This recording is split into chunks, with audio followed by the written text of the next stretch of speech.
Takže hned pátý den jsem se rozhodl, že bych měl jít možná připravit si nějaké věci, abych mohl jít dolovat. A chtěl jsem si připravit věci, jako jsou torčky a nějaký krumpáče, takže jsem šel na též dřevo, všechno jsem si to tak chystal a teďko vám ukážu, kde jsem vlastně šel dělat ten branch mine. Takže ten branch mine bych chtěl mít někde tady dole, protože tady dole si myslím, že to bude asi nejlepší. Takže někde tady dole prostě bych to chtěl mít.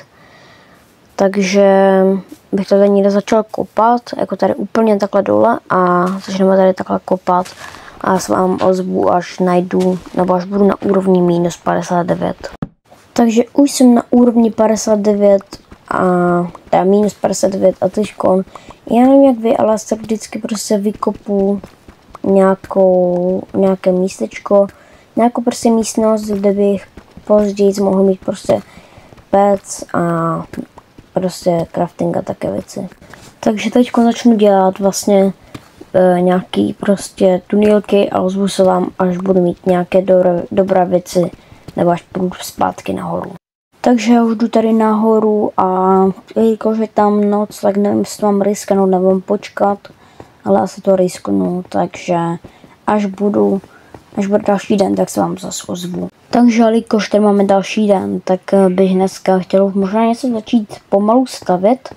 A mám tady takhle štípy a dneska bych chtěl tady takhle začít stavět Dneska bych tady chtěl začít stavět nějaký už jako palác, jestli jste někdy viděli, tak jak bych zabijím to creepera, pak vám to řeknu. Jestli jste někdy viděli Matyho Minecraft Hardcore, tak určitě víte, že tam stavěl svůj Mordor a já chtěl bych dělat něco na podobný způsob, jako měl on, akorát ne úplně okopírovat, ale ten design se mi celkem líbil, takže ještě vám tady do videa hodím ukázku, ať vidíte a uvidíme se u toho, až to začnu stavět, takže čus.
Takže já doufám, že se vám tohle video líbilo, určitě dejte like s objevným zvonečkem a se vidíme hned u dalšího videa.